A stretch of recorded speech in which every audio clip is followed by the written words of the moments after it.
bids are in. The gavel is dropped. Ladies and gentlemen, here at WineBid, we are finally hammered. That's right. This is WineBid's podcast dedicated to all things wine value, wine auctions, wine retail, and just wine. My name is Jeff McGurn on the WineBid marketing team. With me, as always, is our wine expert, Paul Walker, lovingly known throughout the wine world as the Pharaoh of Fumé Blanc. Welcome to the podcast, Paul. Today, we're going to be talking about the auction that just ended and everything that happened in that auction. This is our auction. Yeah, just to be clear, as a recap, the auctions close every Sunday at 7 p.m. Pacific That's what I time. said.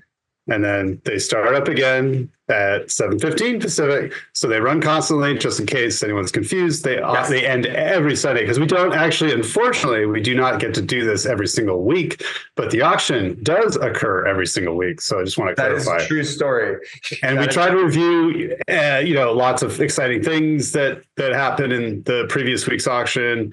Obviously, we don't get to talk about everything, and same thing for our other episodes. We try to review new wines that come in, but we don't get a chance to review everything. So it's best to check the wine news blog, WineBid news blog, to see what our picks are for the current auction. And also, I'm not an expert, but Jeff loves to say that every time. He's an expert. That's something an expert would say. So let's jump right into it. I want to talk about stuff that got a lot of bids. Right at the top, we have really these two Justinos, both of them non-vintage. One of them is a Madeira Cercial, started at $25. 11 bids took it to 101. And then the second one is another non-vintage or multi-vintage Justino, Enriquez Rare Solera, started at 25. 10 bids took them to $98 a piece where they sold.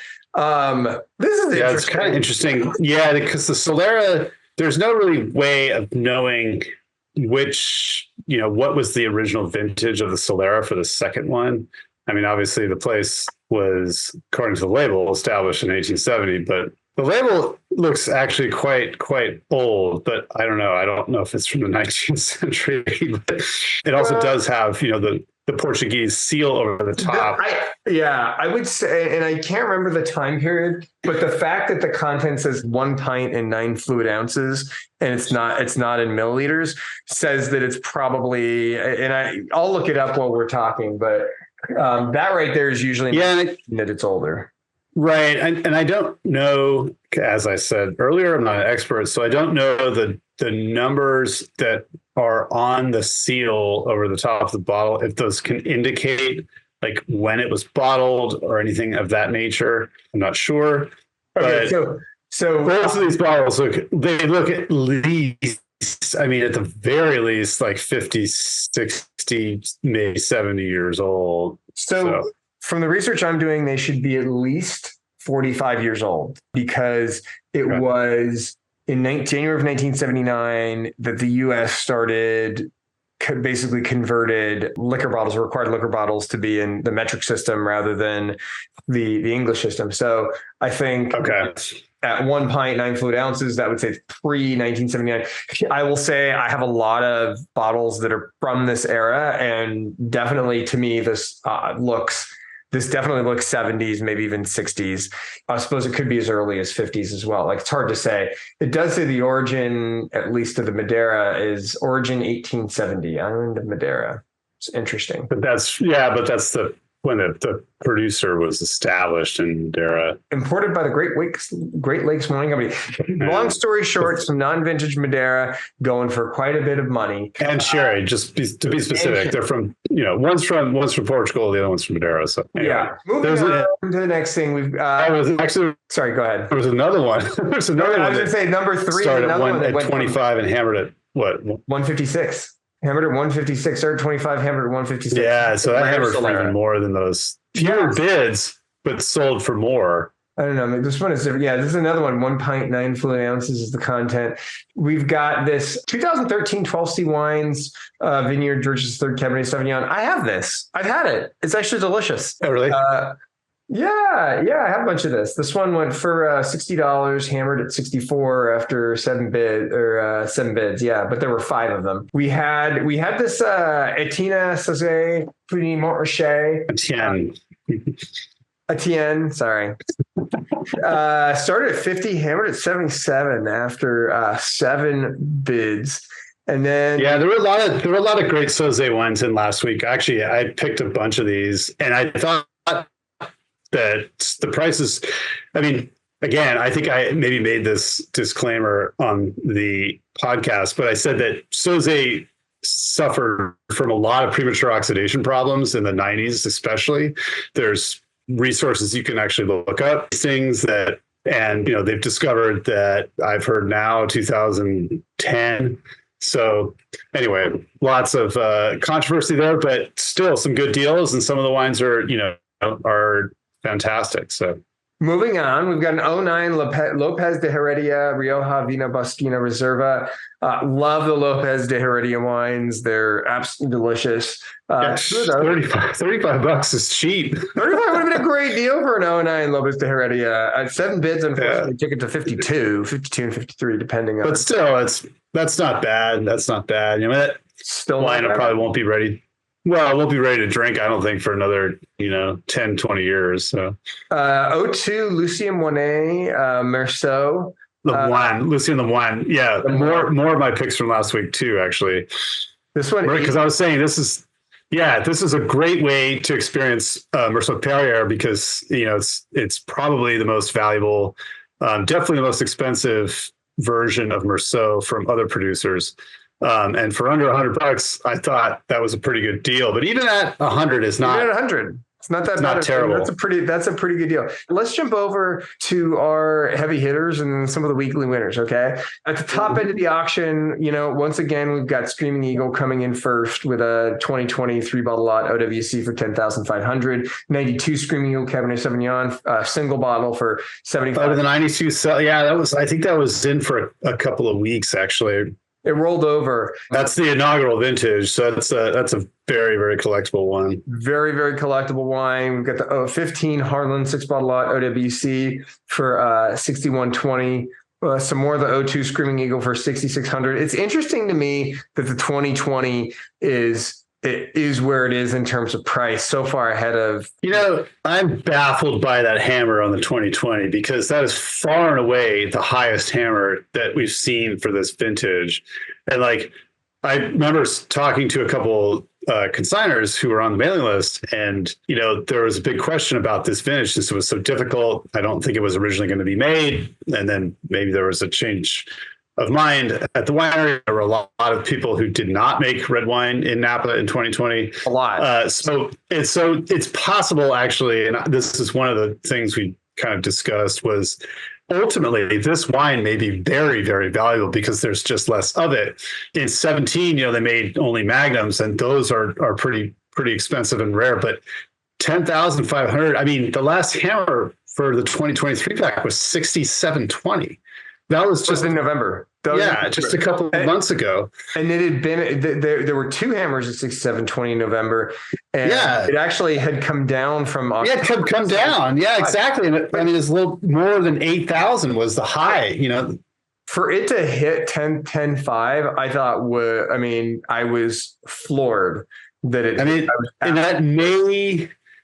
I'm looking at the history too. No, it was a single bid. So it was a customized price, which is very interesting. So I'll just add a couple more. That 2020 Domaine Romani Conti Grands Echezeaux Magnum sold for $56.88 after 2 bids. So there's a little bit of bidding up there. I'm not surprised. DRC mags, they're not exactly a dime a dozen, right?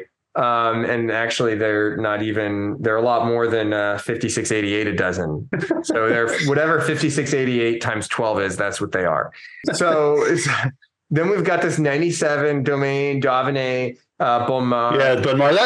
That bottle is a little banged up. I think 4,000. And this is kind of interesting because some of Loise's wines from her other estate have kind of fluctuated in price recently. Dauphiné seems to have been kind of keeping its stance as a super, super, super top tier, ultra high end kind of. I'm not going to say it's recession proof, but some of the prices of Dauphiné recently have been just wild. But this bottle, 97 Bonmar at 4,000, that's actually, I think, a little bit less than where it should be hammering. But that bottle was not in ideal shape. The label was kind of banged up and it had a little bit of seepage. But I mean, past inspection, the wine's okay, but it's a little less than I think where it deserves to be if it was in ideal condition. And then the last one I'll mention before we talk about weekly winners is this 82 Petrus that's sold for $3,300. Yeah, and that was, I think, one of our picks it was last week, because I think it was only in for 1 week, actually. It was not in for that long. The bottle. Yeah, 1 week. That was the first week up. It's from a really nice collection, actually locally. It's a Napa collection that was inherited. It's really good shape. Interesting to me that Petrus seems to be right around that $3,300 mark after hitting highs of what was the high? 36.25 in 2022, or no, it's actually 39.50 in 2021. Yeah. And then it's just sort of slowly come down and it's receded about 20%. Let's talk weekly winners. Okay. Talk to me about what you're seeing in terms of high hammers, weekly winners, Paul. Well, Moonray is interesting. Again, we were talking just about Loire wines and how there's been fluctuation in price, but the older, and when I say older, I mean maybe 15 to 20 to 30 years. There was a 95 Moonray Estruzot and hammered for $850, and then there was an 06 Ruchat Chambertin hammered for $740, which were highs for us for sure. And some of the 18s, 19, and 20s have been kind of all over the place, but they're obviously the older vintages are super, super collectible. So that was cool to see. There was a 12 Meunier Chamboisie Les Amoureuses for $1740, which was pretty wild by my standards. I mean, I can't remember what it was. I think it was Les Fouets. I was blown away that another Premier Cru was $1,000. Les Amoureuses, I'm not too surprised that keeps going up and up, but the Meunier wines are just crazy. This Benetier Côte Rôtie Ledolium, which we mentioned, I think I was like, oh yeah, Benetier is this fantastic Northern Rhone producer, $450. I was like, wow, that's far and away the highest hammer for any Benetier wine that I have ever seen so far. So definitely, a super collectible wine there. Obviously, it's from 2011, so it's got some time on it, and that would not be something that you could easily replace. But Tard Montrachet from Pierre-Yves Collin-Moret, hammered at 1900, which is that's like Lefebvre pricing there, or going the way of Lefebvre anyway. And so that was very, very impressive to me. Trying to think if there are any. Yeah, we talked about Unicos. There was a really nice batch of Unico in last week, and the 70 hammered for $1730, which is very, very impressive. So those older Vega Sicilia Unicos they're going for quite a bit. 96 Clos de Tart too. I keep seeing Clos de Tart hit higher and higher hammers, and so the 96 hammered for $650. And I mean, this wine has just had a phenomenal increase in value in the last few years. It was never terribly expensive. When this wine was released, I think it was less than $100 in 1999 or whenever that was, and it's just gone sky high in the last few years. So Clos de Tart is becoming more and more collectible. So yeah, a lot of great high hammers last week. And I mean, lots of just really, really amazing wines too. Oh, that Trappé Chambertin was interesting. 05 Trappé Chambertin hammered for $445. I think there was a fair amount of bidding going on there, because I think I might have mentioned this as being somewhat reasonable, but no, that was really shot up quite a bit. So anyway, those were some examples from last week. A lot of cool, interesting stuff happening this last week at auction with WineBid's finally hammered. This has been Jeff McGurn and Paul Walker wishing you happy bidding, and cheers. Cheers.